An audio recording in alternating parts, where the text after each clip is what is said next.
pandemya gawas sa kalisod o kapait nga nasinati ana sa hinuoy mga maayong pangkitabo. Nakita ang pagtinabangay ug anaapoy uban nga mas migawas pa ang pagka-creative. Sama na lang niining usa ka teenager nga mas napalambo ang iyang talento ning panahona. Gigamit lang ang mga anaa sa kusina ug sa tugkaran sa panimay. Kini ang report ni Femery Dumabo.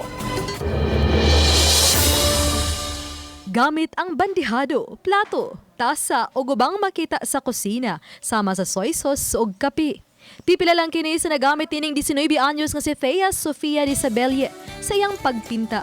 Matod niya nga human sa mga liyukunon sa balay ning pipila ka buwan nga quarantine, mas nigan ang iyang pagka-innovative. O garon di makadugang sa gastuhan siyang gidikanan kunon sa mga salindiha sa kusina may iyang gigamit siyang hilig ang art.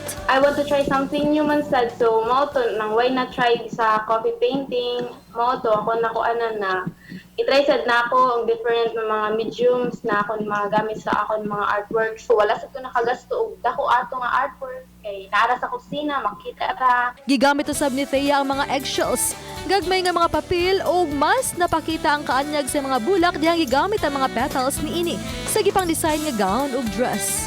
Ganahan ko sa mga colors ug sa design sa flowers, sa petals mo to na why not na i-try na ko himuon og artwork. Gitrend jud na ko nga himuon og kanang like fashion designs. Si Thea nga taga-isla sa Bantayan, probinsya sa Subo, nitug-an nga nakuha niya ang hilig sa art sa iyang gidikanan ug mga magulang.